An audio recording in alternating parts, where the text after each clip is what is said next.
想長命百歲，單單活得長係唔夠㗎，最重要係活得健康。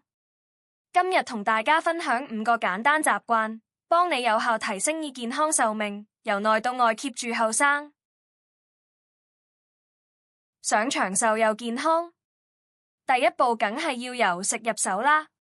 大家記住要以原型食物為主，好似多色蔬菜、全穀物同優質脂肪咁，少食啲加工肉同高糖嘢食，可以大大降低患上慢性病嘅風險。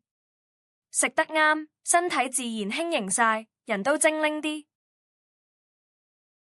第二招就係規律運動，唔一定要做劇烈運動㗎，每日抽30分鐘做下快行、游水或者簡單拉下筋都得。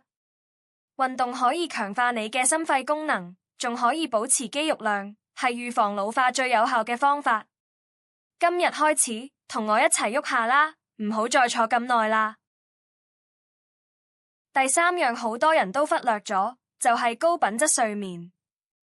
每晚瞓夠7至9個鐘，係身體自我修復嘅黃金時間。瞓得好，唔單止大腦清醒啲，免疫力都會增強。記住熄燈之後就唔好再玩手機啦，等個腦真正放鬆，進入深度睡眠啦。第4個秘訣係壓力管理。長期壓力大會產生皮質醇，損害身體健康。每日留10分鐘俾自己做下靜觀，聽下音樂或者去公園散下步，保持心境開朗，笑多啲，其實就係最天然、最有效嘅長壽良藥。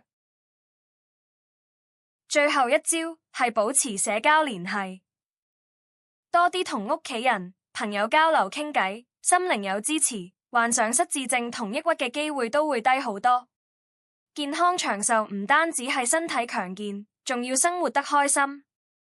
快啲 share 呢條片俾你關心嘅人，一齊活出精彩長壽人生。